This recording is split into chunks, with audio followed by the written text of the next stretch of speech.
I recall the day my mother and father gathered me in our family room as if it were only yesterday. I was 7 years old, dressed in my beloved purple frock adorned with butterflies, and grasping my well-loved teddy bear, as my parents clarified that they would no longer be residing together. Their demeanor was remarkably composed. There was no shouting, no objects being thrown, merely two adults who had grown apart, choosing to embark on separate paths. I did not shed any tears. Perhaps I was too young to truly grasp the significance of what was unfolding. They partitioned everything with such precision. The house was allocated to my mother, my father relocated to a different apartment, and I found myself with two separate bedrooms. The arrangement for custody was straightforward, alternate weeks with my mother and father, and my father, true to his nature, ensured that my mother and I were financially secure. Approximately a year following the separation, my father encountered Sarah. I vividly remember the initial occasion he presented us at a nearby diner. She possessed gentle eyes and a genuine smile, and her son, Tommy, was seated beside her, amusing himself with his French fries. "Hello, Britney," Sarah greeted, her eyes crinkling at the edges. "Your father has spoken about you extensively." Tommy glanced up from his meal. "Are you going to be my sibling?" I developed an immediate fondness for them. Sarah did not exert excessive effort or feign excessive friendliness, as some of my father's prior acquaintances had.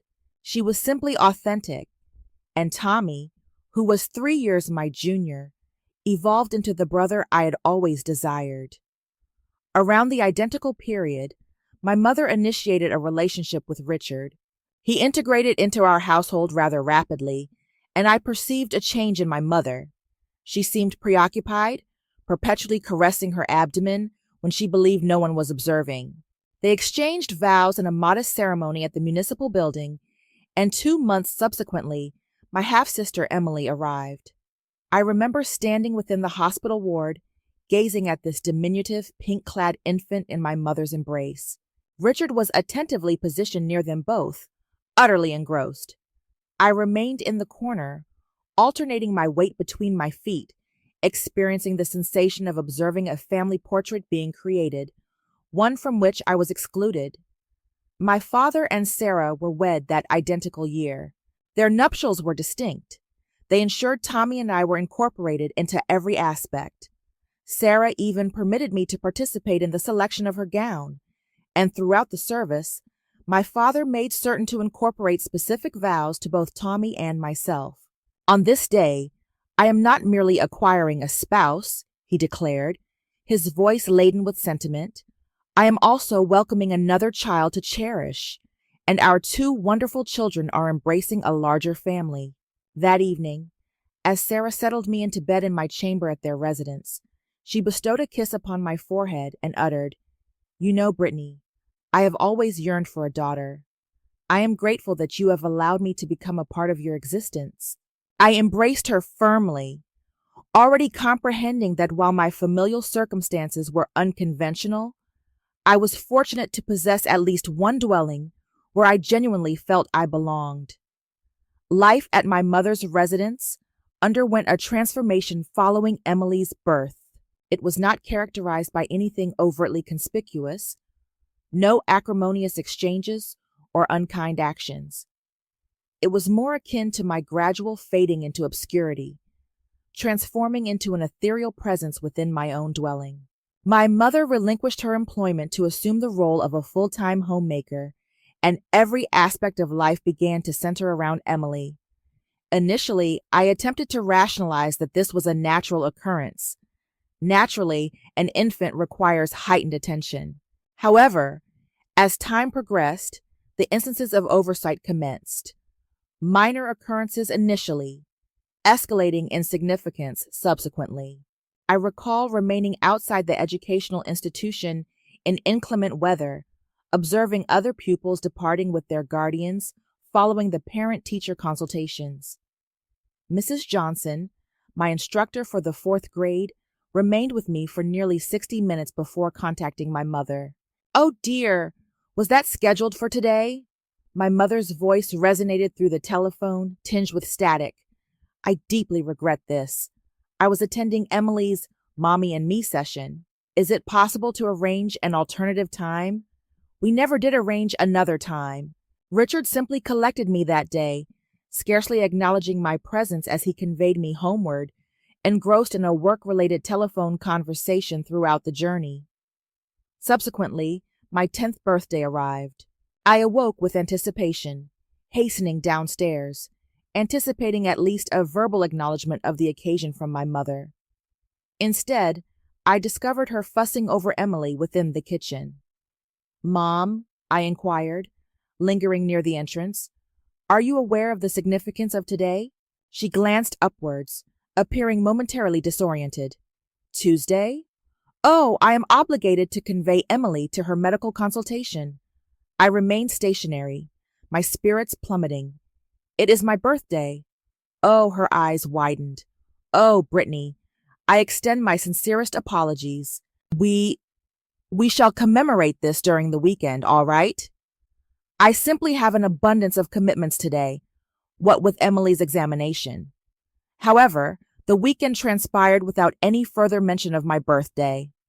It became increasingly preferable to allocate time at my father's residence. Sarah consistently ensured that my preferred refreshments were stocked within the pantry, and Tommy and I would dedicate countless hours to engaging in video game competitions or collaborating on academic assignments. My father never failed to attend a single scholastic function, and Sarah frequently accompanied him, capturing photographs and radiating pride as though I were her own offspring. I commenced allocating an escalating amount of time there. A few days extended into weeks, then months. My mother scarcely appeared to register my presence. When I was at her dwelling, she was invariably occupied with Emily, nourishing her, engaging in play with her, conveying her to social gatherings. Richard would return from his place of employment, bestow a kiss upon Emily's forehead, and retire to his domestic workspace. On occasion, I pondered whether they would even discern my absence should I vanish entirely. Following approximately 6 months of my essentially residing at my father's on a full-time basis, he resolved to formalize the arrangement. "I contacted your mother earlier today," he informed me one evening. "I believe it is logical for you to reside here on a permanent basis. You are already present for the majority of the time in any case, and I informed her that I would discontinue the spousal support payments, given that I am assuming full responsibility for your care now." Within a matter of hours, my mother was present at the entrance, exhibiting a demeanor of concern and expressing affectionate sentiments. "My dear, I have yearned for your presence immensely," she articulated, embracing me for the first instance in what felt like an eternity. "I've been contemplating recent occurrences extensively, and I desire a return to our initial agreement. I wish for you to return to our shared residence for half of the time, as was the case previously." I had attained the age of 12 by that juncture, sufficiently mature to discern the underlying motives.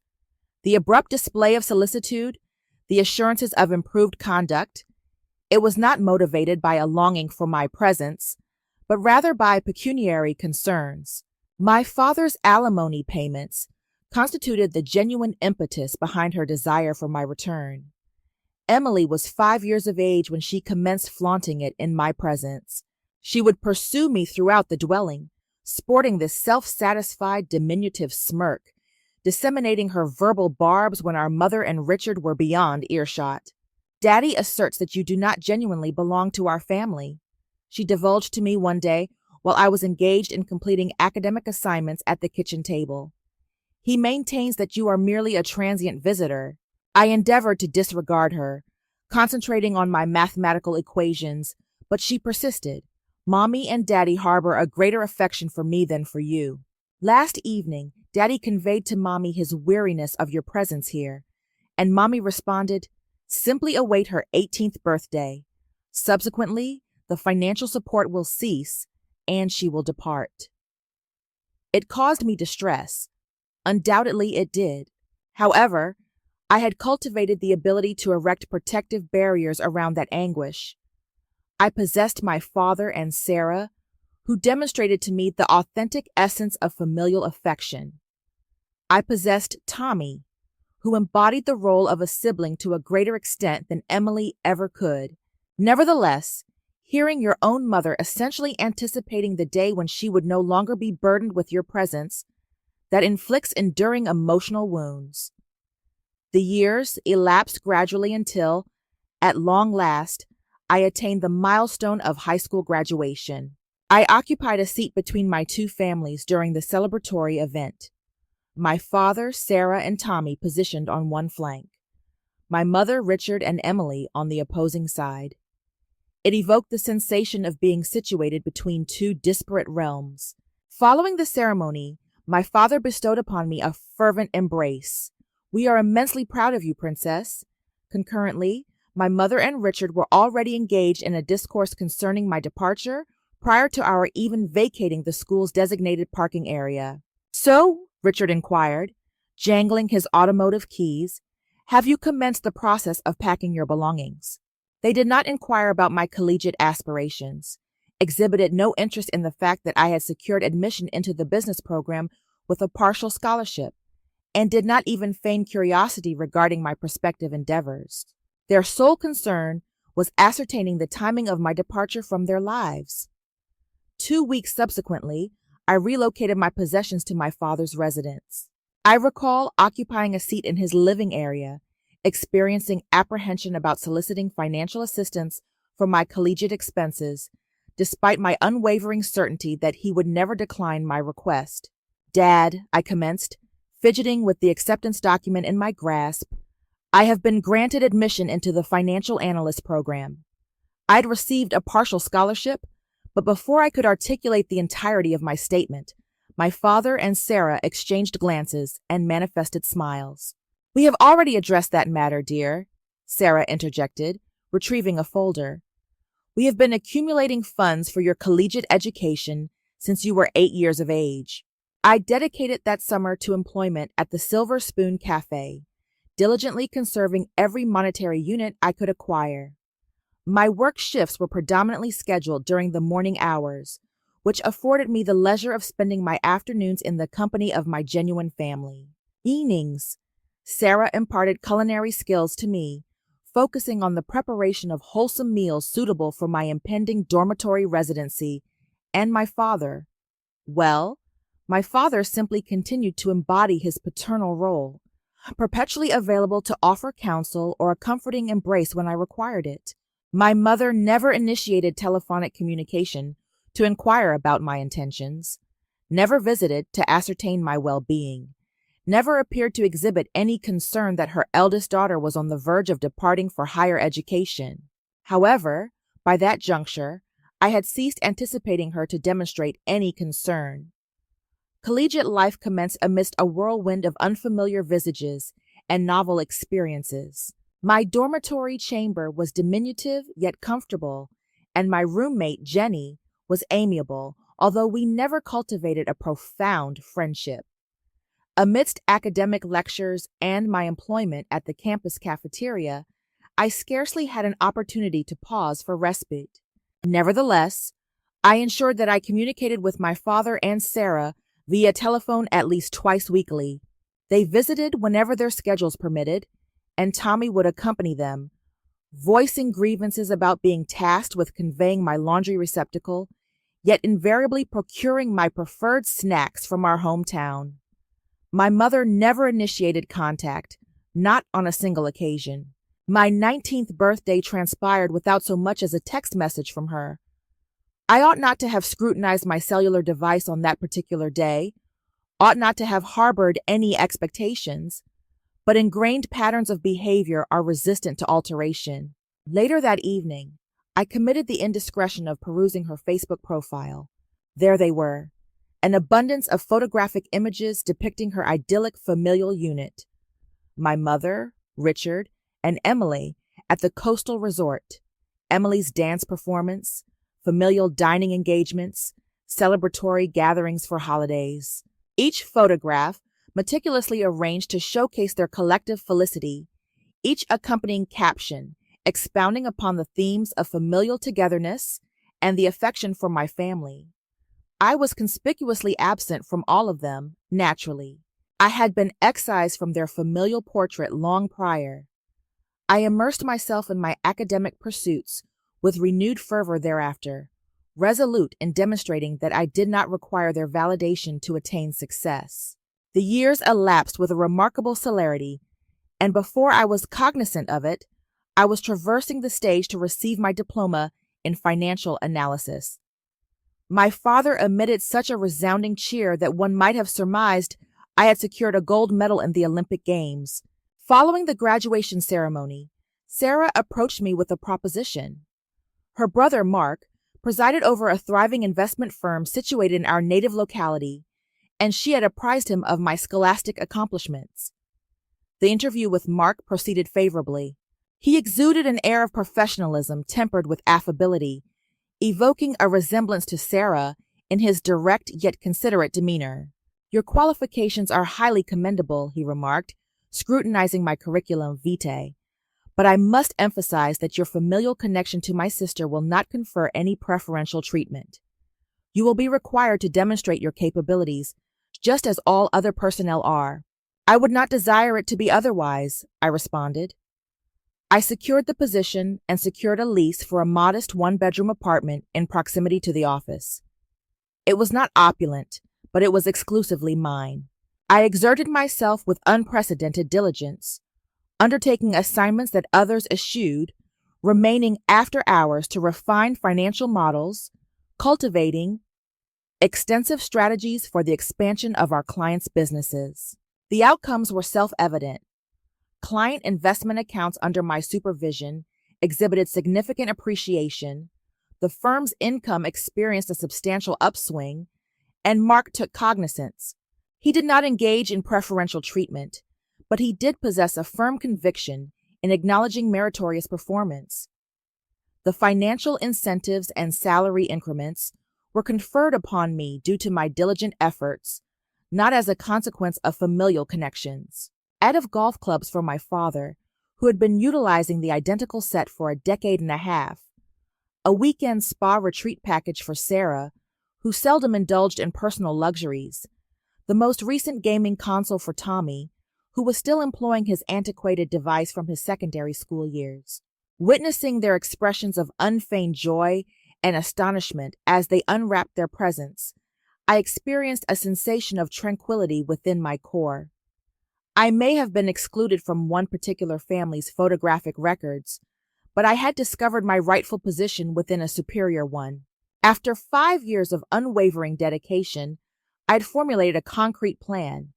Each month, I meticulously allocated a portion of my earnings to my savings account. I would conduct thorough investigations of the real estate market, seeking the ideal property. My aspirations encompassed a dwelling that was unpretentious yet inviting, potentially incorporating a modest garden. Foremost, I intended to make a considerable initial payment to ensure that the recurring mortgage obligations remained within a manageable range. Subsequently, the telephonic communication that irrevocably altered the trajectory of my existence transpired.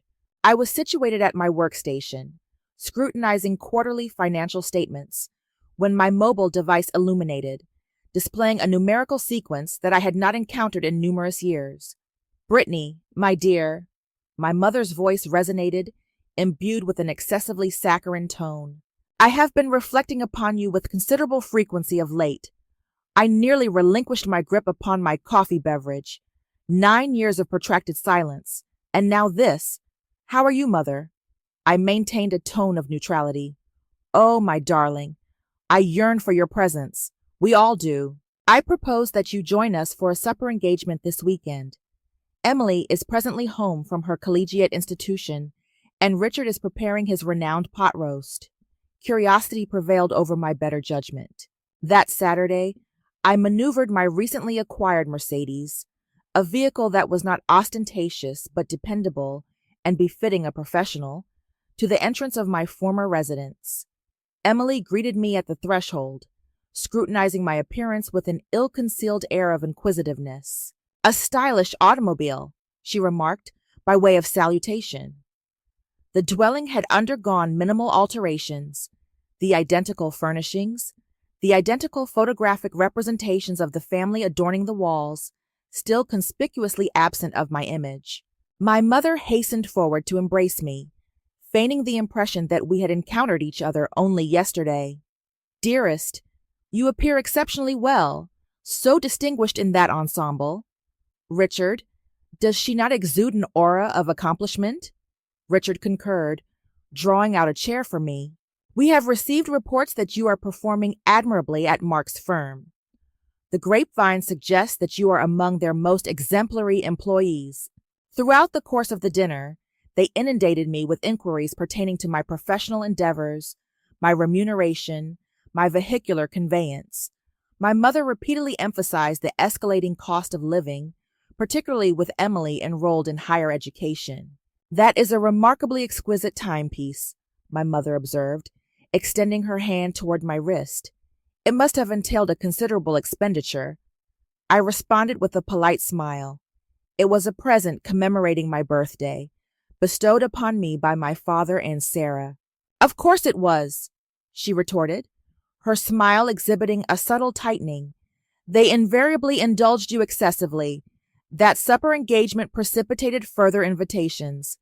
Abruptly, my mother expressed a desire to be integrated into my life once more. She would initiate telephonic communication with regularity, make impromptu visits to my apartment with Emily in tow, and extend invitations to familial dinner gatherings. Emily would traverse my unpretentious apartment, scrutinizing every item with a discerning gaze. "This dwelling is somewhat compact," she remarked on one occasion.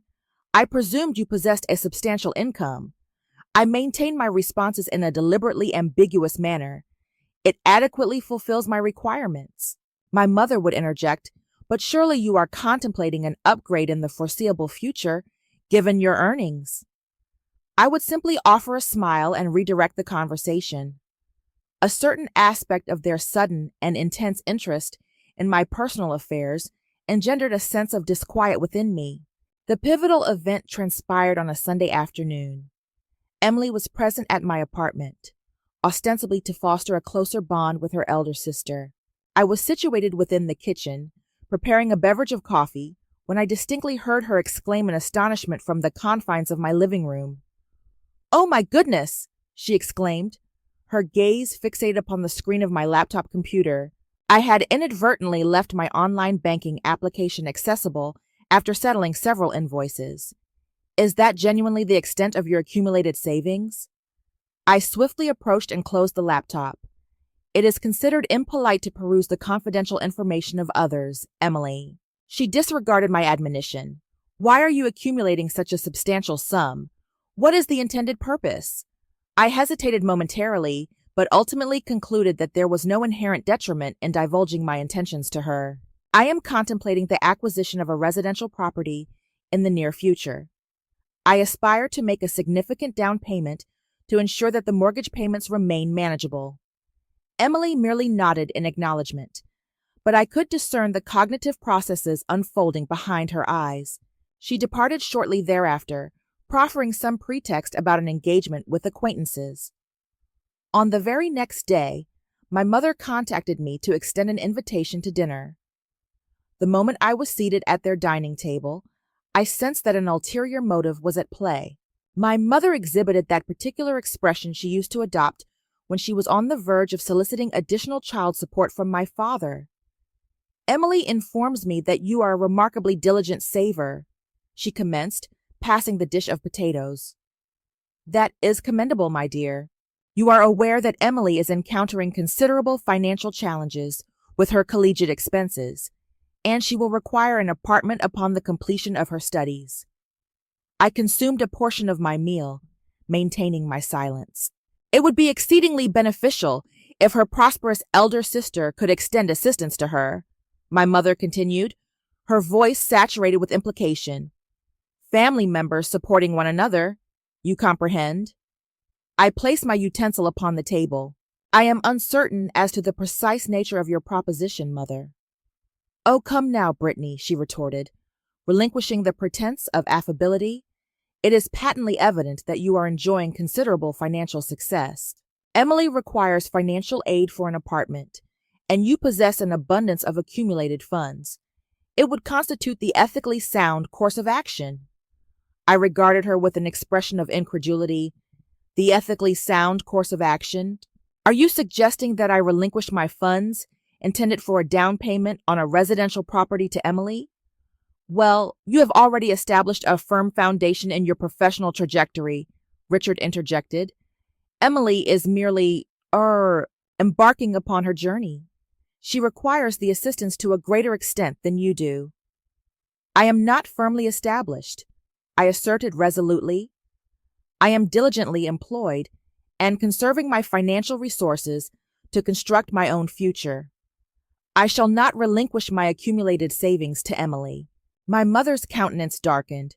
So, you intend to permit your sibling to endure hardship while you possess a substantial sum of money after all the sacrifices we have made for you? I nearly emitted a laugh at that assertion. All the sacrifices you have made for me? Could you elaborate? Neglecting my birthdays? Disregarding my existence for years? Prioritizing Emily over me?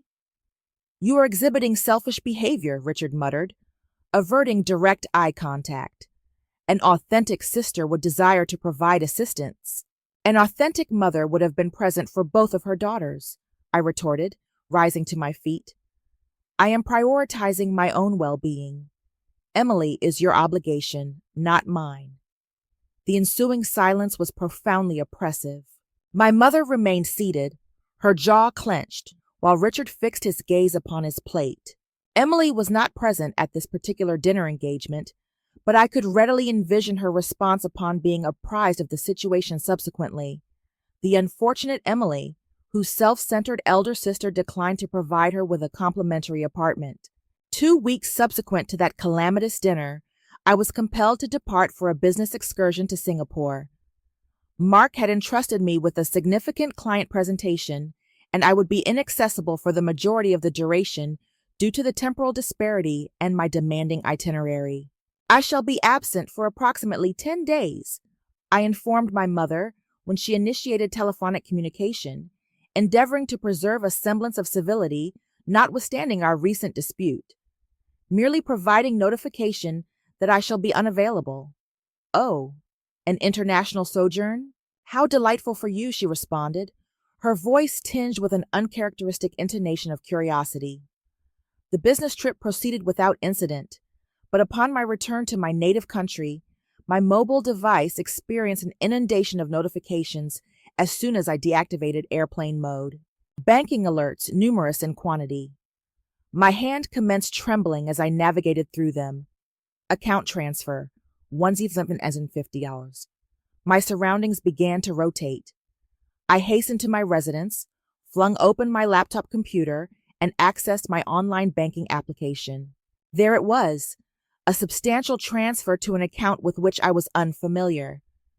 However, the nomenclature associated with the transfer was Patricia Warren, my mother's given name. I proceeded to their dwelling with the fervor of a woman possessed, my mobile device displaying screenshots from my banking application. Richard greeted me at the entrance, exhibiting a self-satisfied expression that incited my rage. "Where is she?" I demanded, forcefully maneuvering past him. My mother was situated within the living room, exhibiting an air of tranquility, casually perusing a periodical. "Oh, you have returned. How was your excursion?" I thrust my mobile device in her direction. "What is the meaning of this? How did you effectuate a transfer of funds from my account?" She scarcely glanced at the screen. "I possess no knowledge of the matter to which you refer. Do not prevaricate with me. It is explicitly displayed here.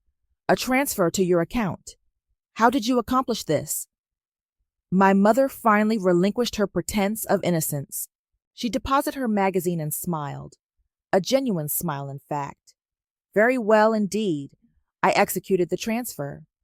Emily requires an apartment, and you were not exhibiting a cooperative demeanor, so we took matters into our own hands. How did you even gain access to my apartment?" My voice quivered with emotion. "Oh, my dear." She reached into her handbag and produced a key. "Do you recall the occasion when I requested to utilize your lavatory during my visit? It requires merely a moment to create a duplicate. I experienced a wave of nausea. Return my funds immediately, or I shall contact law enforcement. My mother actually emitted a laugh. Do not be absurd. You will not involve the authorities. I am your maternal parent. Furthermore, you are always capable of accumulating additional savings. You possess a lucrative occupation and no dependents. Emily's need for this is greater than yours. We have already identified the ideal apartment for her. I am in earnest, I interrupted her. Restore my funds, or I shall— Or what? My mother sneered. You intend to incarcerate your own mother? Please, you lack the fortitude. Richard seized my arm and commenced propelling me towards the exit. I believe it is opportune for your departure. This constitutes your final opportunity, I cautioned them. Return my funds. My mother's sole response was to wave farewell with a smirk. Richard forcibly ejected me onto the porch and slammed the door shut in my presence. The law enforcement precinct was characterized by tranquility that evening. I occupied a seat opposite Detective Martinez, my hand exhibiting steadiness as I completed the official complaint document. I possessed comprehensive documentation: the illicit transfer, screenshots from the banking application, and text message exchanges with my mother concerning my business trip. Richard contacted me via telephone that same evening, his voice oscillating between menacing pronouncements and supplications. You are obligated to withdraw the complaint, he insisted. Do you comprehend the detrimental impact you are inflicting upon your mother? Your mother is weeping. I terminated the call. Let her weep. I had shed copious tears over the years as a consequence of her actions. The legal proceedings progressed with unexpected rapidity. The evidence was irrefutable, and my mother's haughty admission of the theft did not serve her interests favorably. She occupied a seat within the courtroom, assuming the persona of the remorseful mother, tears coursing down her countenance as she pledged to reimburse every monetary unit. I merely sought to provide assistance to my younger daughter, she sobbed to the presiding judge. I permitted my maternal sentiments to obfuscate my rational judgment. I nearly emitted a laugh aloud. Maternal sentiments? Since when? The judge was not swayed. Mrs. Warren, your maternal sentiments impelled you to perpetrate premeditated theft and fraudulent activity against your other daughter. The sole reason you are not facing incarceration is that you have consented to provide complete restitution and possess no prior record of criminal offenses. She received a suspended sentence and was mandated to return my funds within a 30-day period. I obtained a restraining order against both her and Richard as a precautionary measure. My father and Sarah remained steadfastly by my side throughout the entirety of the ordeal. They occupied seats behind me in the courtroom, procured sustenance for me when I was too depleted to prepare meals, and never once uttered the phrase, "I warned you," regarding my decision to re-engage with my mother. You acted appropriately, Sarah reassured me following the judicial pronouncement. They were required to comprehend that they could no longer exploit you. Tommy, in his characteristic manner, endeavored to alleviate the somber atmosphere. Well, at the very least, you now possess definitive knowledge regarding which familial unit genuinely cherishes you. His statement resonated with truth. The delineations were now unambiguous.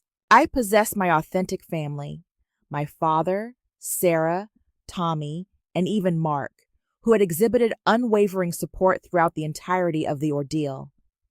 And then there existed the others, my mother, Richard, and Emily, who had revealed their authentic natures in the most theatrical fashion conceivable.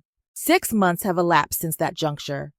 My financial resources have been reinstated to my account, accruing interest while I continue my search for a suitable residence. I have identified a charming 3-bedroom colonial-style house with an enclosed backyard, situated a mere 10-minute distance from my father and Sarah's dwelling. The mortgage documentation is currently undergoing processing, and on this occasion, I am the sole possessor of the keys to my abode. My mother continues to attempt to establish contact on occasion, utilizing intermediaries such as relatives or shared acquaintances. She professes to have undergone a transformation, expresses remorse, and articulates a desire to make amends.